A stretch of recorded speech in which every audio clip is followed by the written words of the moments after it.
Karibu sana katika kliniki ya afya mapenzi na Dr. Paul Nelson Mwipopo kutokea Mwanza.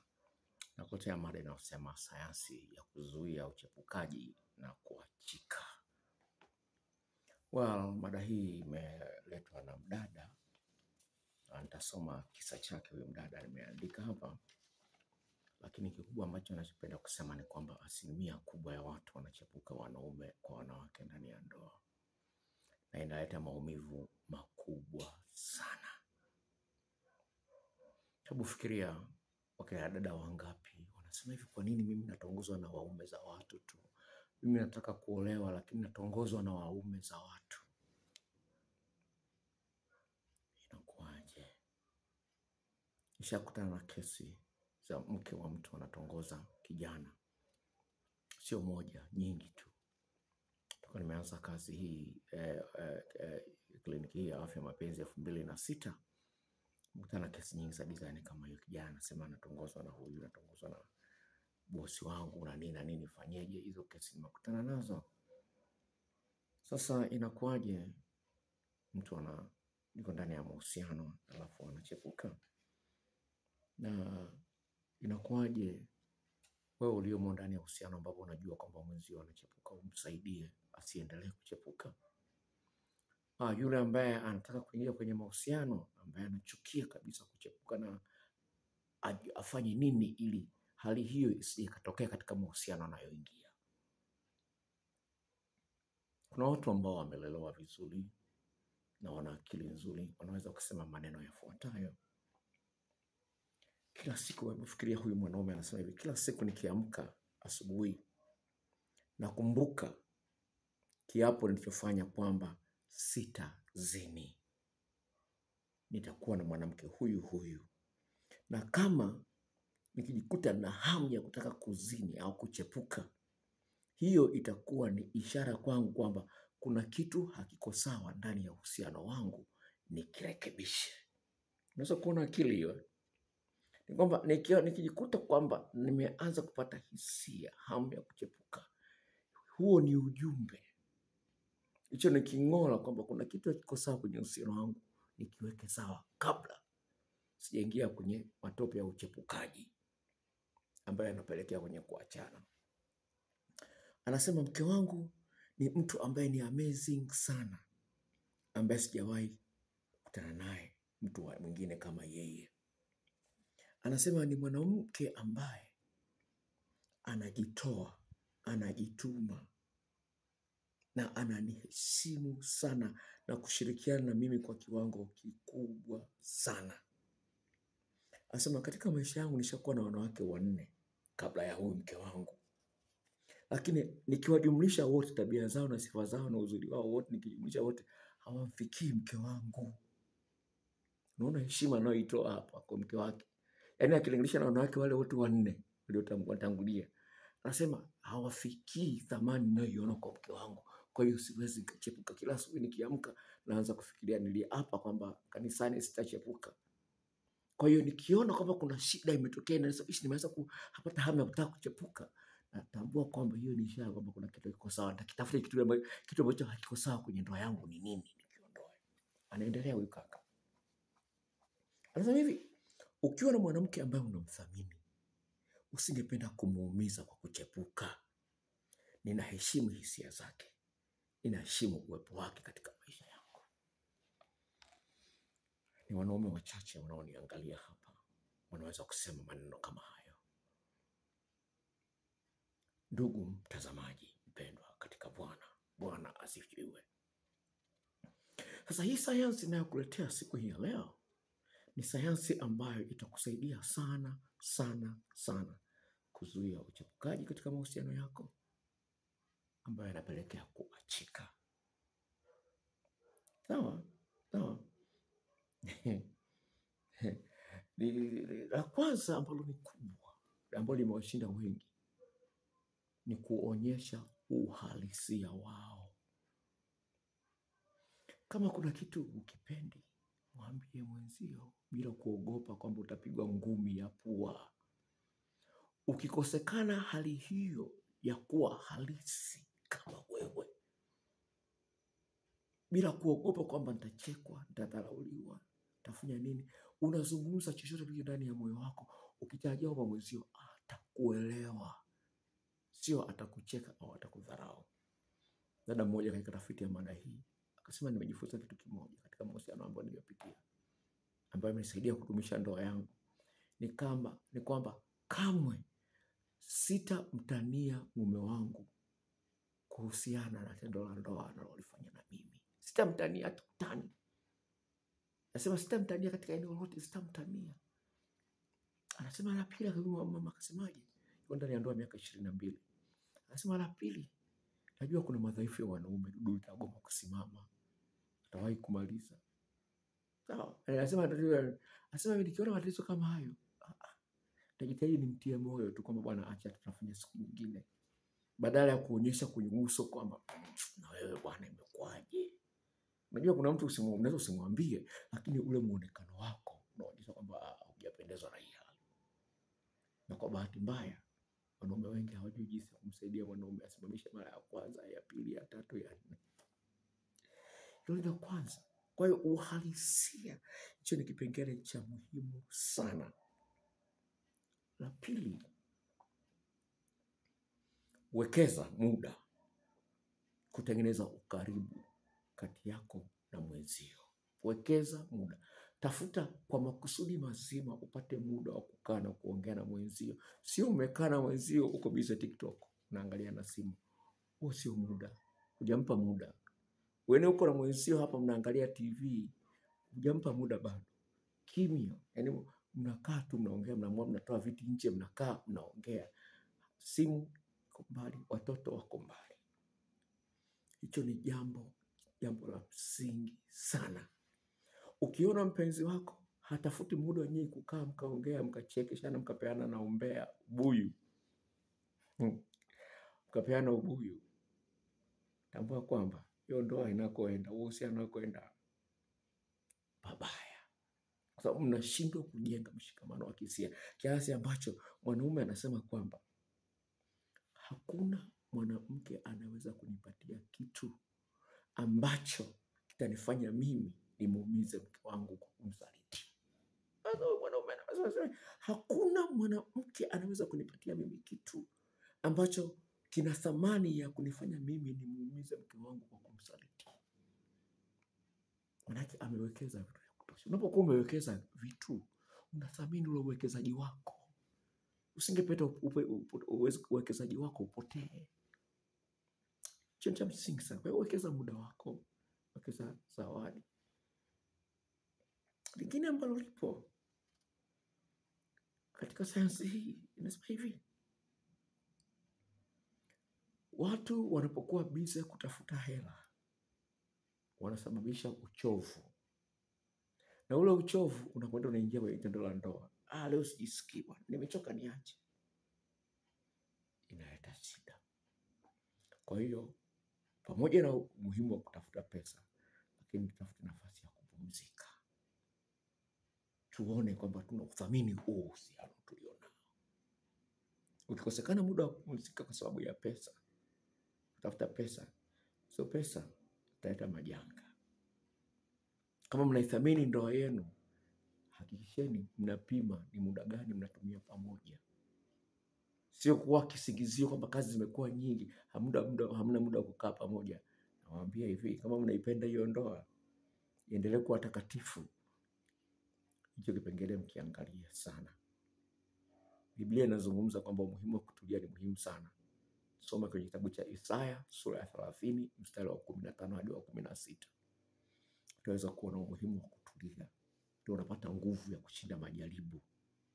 Biblia inazungumza hiyo, sawa? Kwa hiyo ni sayansi na kupa ya kuzuia. Lingine ambalo lipo ni kwamba epuka kujenga ukaribu na mtu wa jinsia tofauti na ya kwako. Epuka kujenga ukaribu na mtu wa jinsia tofauti na ya kwako. Kwa hiyo unapoona mtu analeta mazoea, tafuta njia ya kumwekea mipaka. Sawa? Eh, tafuta njia ya kumwekea mipaka. Nilikuwa nimeenda kuogelea siku moja. Ya kuchekesha. Dada mmoja tunaogelea pale, tulikuwa kama watu 4. Sasa kuna ile sehemu ya kutokea, sehemu kwenye swimming pool ile ya kutokea pale. Sasa yeye alikuwa amekaa pale na mimi nataka kutoka. Nikaenda pale nikaanza kumtekenya kwenye miguu. Akasema sipendi. Nikamwambia nipishe nipite. Akasema at least huyo ana neno la kutumia. Akasema sipendi.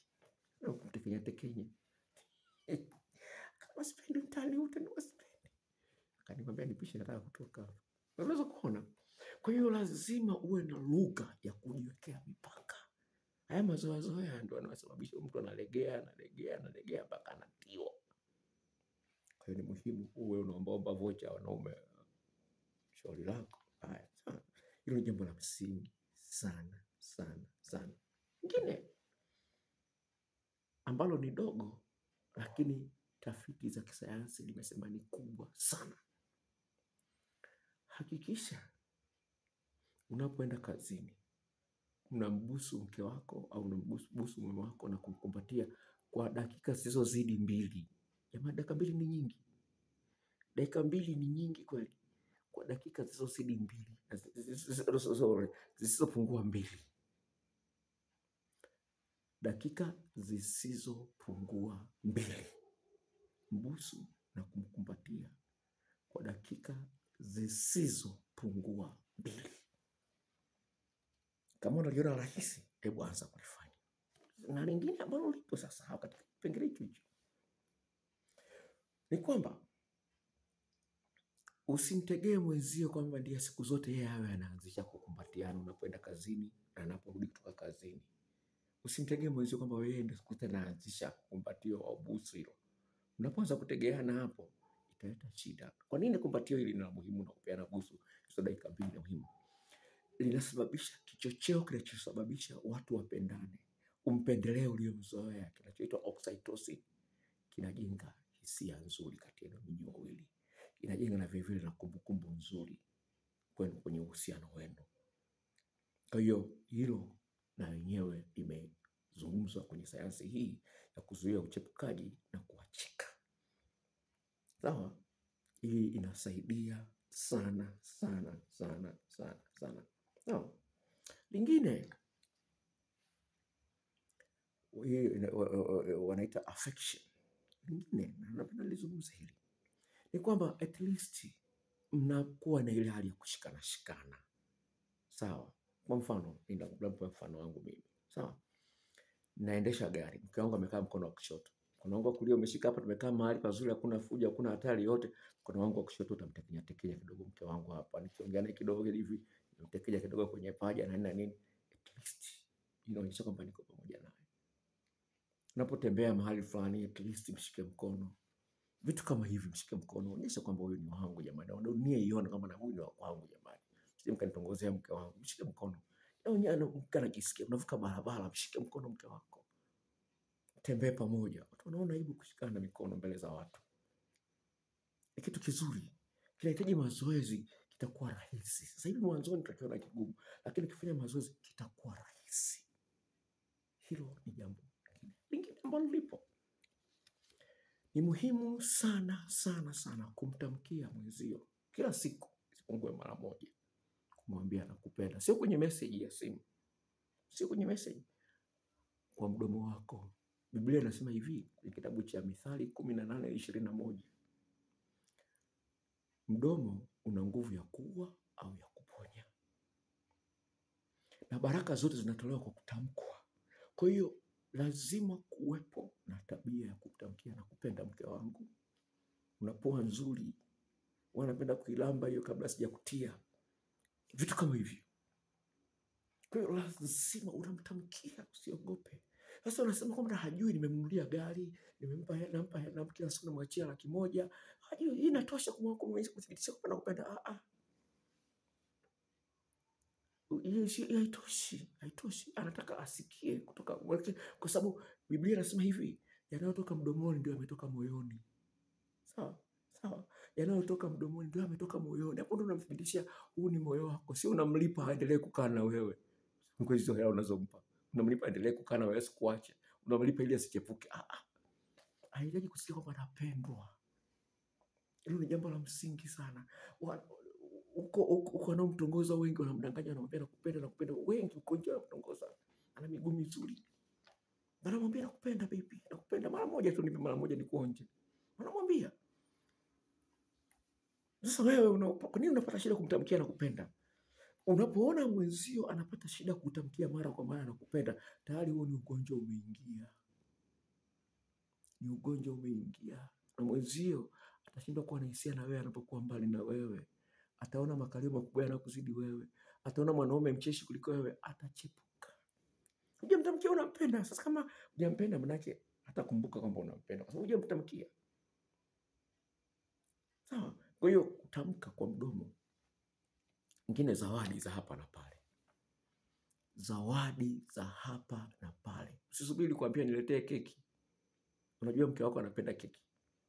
Usisubiri kuambia niletee apple. Unajua mume wako anapenda kula apple. Kwa hiyo vizawadi vidogo vidogo vya hapa na pale visipungue, ni vya muhimu sana. Zawadi ya Christmas, ya Valentine Day, ya birthday, hiyo sio zawadi ya kudumisha uhusiano, ya kumsaidia asichepuke. Napenda nikwambie sayansi imeliangalia hilo. Sina muda wa kulizungumzia. Zawadi ya birthday, sijui ya Valentine, ya Christmas, sijui ya anniversary, nakumbuka ndoa ina miaka 7. Hiyo sio zawadi itakayosaidia mtu asichepuke au asikuache. Zawadi yenye nguvu ni ile ya surprise. Zawadi yenye nguvu ni ile ya surprise. Hakuitarajia kabisa. Hiyo itamsaidia asichepuke.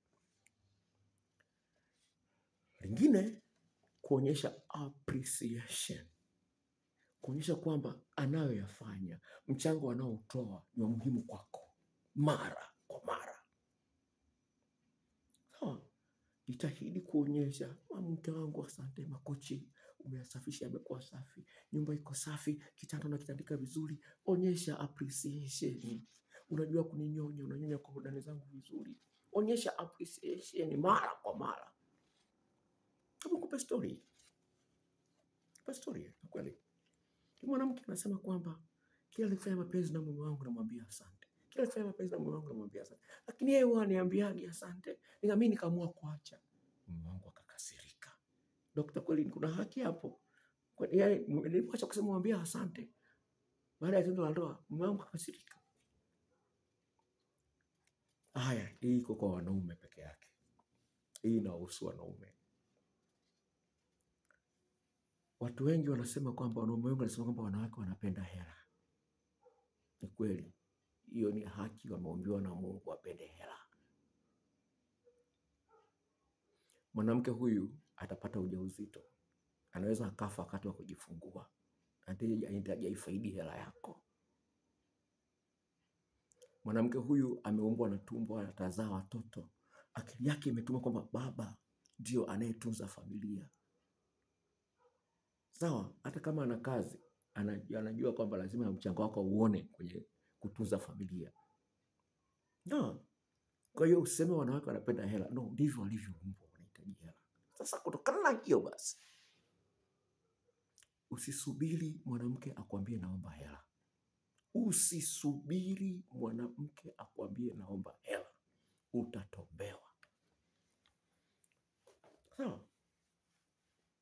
Usisubiri mwanamke akwambie naomba hela. Ukiwa na hela vya extra, baby, hii utanunua jojo. Sawa? Usiwe bahili, acheni ubahili. Eti kwa sababu kila kitu kiko nyumbani, kuna wali, kuna nini, nyama za kuku zimejaa kwenye friji, na kila kitu kipo, na nini, nguo anapata, hela sabuni unapata, lakini hujampa pocket money, ya yeye mwenyewe anunue anachokitaka. Itakuponza.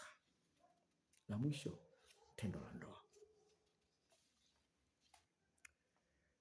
La mwisho, tendo la ndoa. Tafiti za kisayansi zinasema hivi. Mwanaume katika siku 30 za mwezi anatakiwa apizi mara 21. ili kuepusha ugonjwa wa tezi dume. Kama unafahamu Kiingereza, ingia kwenye Google uone.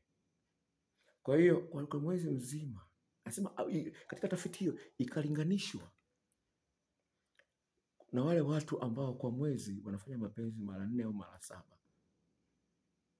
Na tafiti hii imefanyika katika nchi 2 tofauti, Marekani na Australia, na yote yamethibitisha mambo hayo kwamba ni kweli. Kuzuia tezi dume, mwanaume anatakiwa apizi isipungue mara 21. Hapo nimetoa swala la afya. Lakini vile vile seksi inaondoa stress. Inasababisha mtu asikasirike, inaondoa stress. Sasa ifanyike kwa muda mrefu na ifanyike kwa ufundi wa kutosha. Mwanaume ajue kwamba mwanamke anahitaji maandalizi yasiyopungua dakika 14.8. Mwanamke ana maeneo 17 katika mwili wake na kila eneo lina ufundi wake. Mwanamke ajue kwamba mwanaume ana maeneo 14 na kila eneo lina ufundi wake. Kwa hiyo ukifahamu maeneo machache, mwenzio ataboreka na wewe, kwa sababu atajua unaanzia wapi na unaishia wapi. Lakini ukifahamu haya mambo mengi, unamchanganyia, vingi vinakuwa surprise. Na mnapofanya tendo la ndoa kwa muda mrefu, inasababisha kichocheo cha oxytocin itoke kwa wingi, inasababisha kufurahia tendo la ndoa kwa muda, mpendeleo uliyomzoea kuliko mtu mwingine. Hilo ni jambo la msingi. Kuna dada mmoja ambaye yuko nchi za nje, mume wake alikuwa ameanza kuchepukana, anaongea na mchepuko mbele ya huyu mwanamke. Sasa nazungumza hii kesi imetokea ndani ya wiki 2 hapa, sawa? Nimechat naye sana yule dada. Alikuwa mwanaume amefanya ukatili wa hali ya juu sana. Mpaka mwanamke kafikiria arudi Tanzania kutoka nchi ya nje. Sipende kutaja hiyo nchi. Sawa? Sasa huyu dada akaomba nimtumie video. Amesema nimeomba video hizi za kujisikia kumnogesha mwanaume na maeneo 17. Kwamba nimtumie hizo video. Kwa sababu yuko nchi za nje kule, nchi ya Afrika, sio nchi ya Ulaya.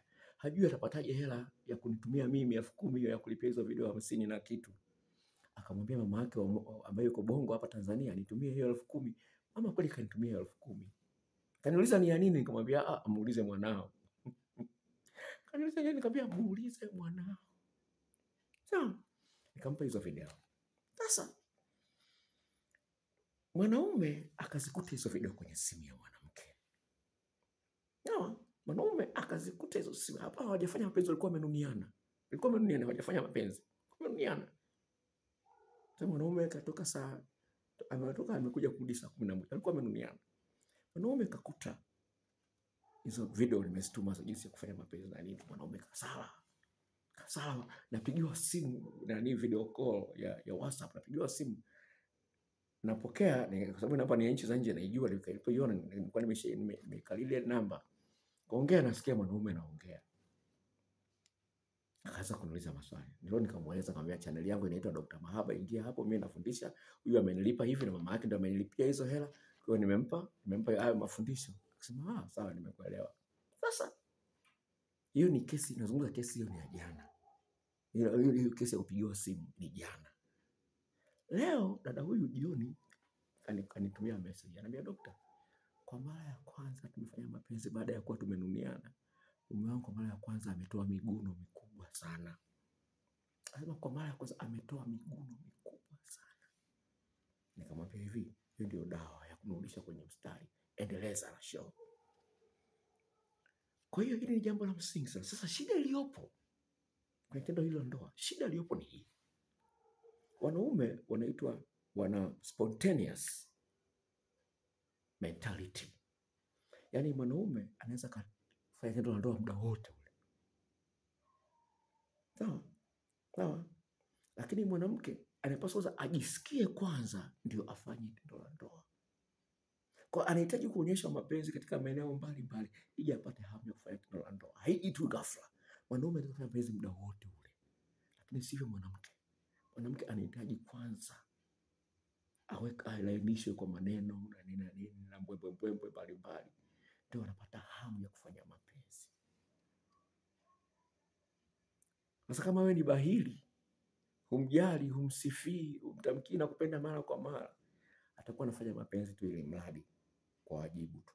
Lakini hisia za kufanya mapenzi na kwa wazipo ziko mbali sana. Sasa bahati mbaya akiwa na mpenzi wa zamani ambaye alikuwa mtamu kuliko wewe, ataisoma namba. No.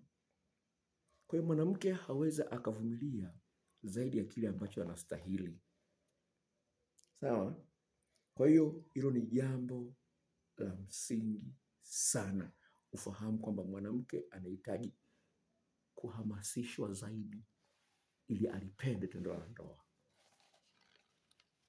Sasa usipojua jinsi ya kuhamasisha mwanamke, ndio nakwambia agizie hizo video. Zimewasaidia wewe. Kama kaka mmoja huyo nimempenda sana, ameagizia, huyu ni wa pili ndani ya huu mwezi ulioisha, mwezi wa 11. Ameagizia za kwake, alipoziona zina matunda mazuri akasema namwagizia na za mke wangu pia. Unaweza kuona huyu kaka mwingine wa pili ameagizia hizo video leo. Akasema daktari, zina faida, kumbe nilikuwa sijui, lakini naona zina faida. Kwa unaweza kuona mwanamke ameagizia video wa kwanza, alafu mwanaume ameagizia video vya yeye kumwandaa mwanamke. Alipoona vina matokeo mazuri akasema na mke wangu naye anahitaji. No, ni kesi ya tatu. Kuna kijana mwingine naye hivi nilimtumia za mwanamke, alafu akawa hajaziona, afahamu kwamba zinapoingia sasa nimuelekeze zimeingia wapi, kwa sababu kwenye inbox kulikuwa kumejaa. Kwa hiyo hivi ni vitu ambavyo vipo. Kwa hiyo hii ni sayansi ambayo itakusaidia mwenzio akukumbuke zaidi, akuthamini zaidi, asione haja. Hata anapokuwa amejaribia kuchepuka kidogo, anakuwa na nguvu ya kujizuia. Hii ni Kliniki ya Afya ya Mapenzi. Kama unaangalia video hii kwa mara ya kwanza, jisajili ili nitakapoweka video nyingine upate taarifa haraka sana. Bwana asifiwe. Kwaheri.